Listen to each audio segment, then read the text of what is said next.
Доброго дня! Меня зовут Ермаков Сергей. Я практикующий психолог, исследователь, поэт, автор и разработчик природно-ориентированной психологии и психотерапии. Если хотите узнать подробнее, что это такое, в описании к видео есть ссылка.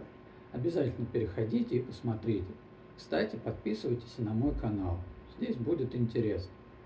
Как думаю, сразу понятно из названия, сегодня мы обратимся к кинематографу для того, чтобы поговорить об обществе на примере двух таких похожих и все же таких разных историй, которые в любом случае считаются культовыми.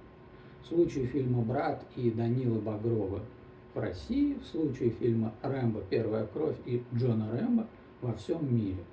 Рассматривать будем лишь первые, то есть оригинальные фильмы, поскольку оба они изначально задумывались как единственные и имели в своих финалах законченный вид. И еще раз уточню, фильмы выступают лишь метафорой для понимания ситуации в обществе. Итак, поехали. Разумеется, я не первый, кто обратил внимание именно на эти два фильма, поэтому на новизну своих наблюдений и не претендую.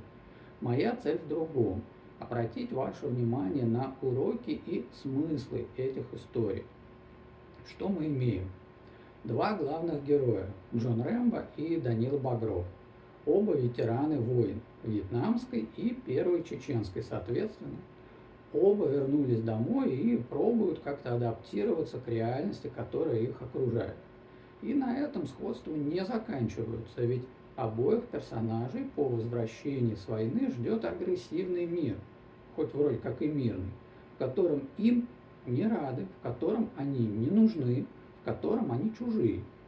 И вот тут авторы истории начинают создавать значительное отличие. Джон Рэмбо, столкнувшись с несправедливостью и агрессией в свой адрес, делал все возможное, чтобы избежать конфликта, чтобы избежать насилия. Все, чего он хотел, чтобы его оставили в покое, однако полицейские вынудили его обороняться, и даже тогда Джон изо всех сил пытался не убивать. А что же Данила? Данила, ощутив на себе такую же несправедливость и безразличие по отношению к себе, как и Джон, сразу же выбирает путь насилия как способ решения проблем. Он особо не задумывается, входя в конфликт, не собираясь избегать драки во всех смыслах слова, и не останавливается перед убийствами как способами достижения цели. А теперь можно перейти к финалам истории. Джон за весь фильм «Рэмбо. Первая кровь» убил лишь одного человека, полицейского, который выпал из вертолета в сцене стрельбы на скале. И вот даже в той ситуации смерть полицейского стала следствием некомпетентности самих полицейских и была случайностью, а не результатом целенаправленных действий Джона.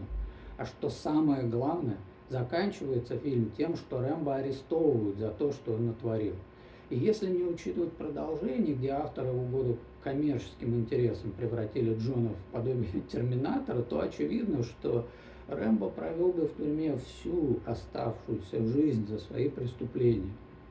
Тогда как Данила в фильме «Брат» убил как минимум 6 человек, и заканчивается эта история тем, что он на свободе, с украденными деньгами, уезжает в светлое будущее, слушая хорошую музыку.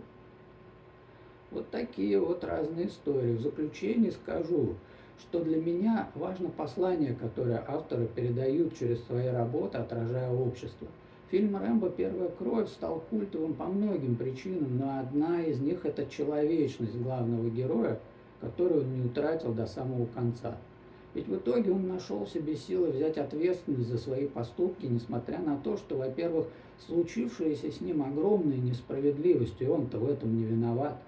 Во-вторых, прекрасно понимая, что из тюрьмы ему уже вряд ли когда-нибудь удастся выйти.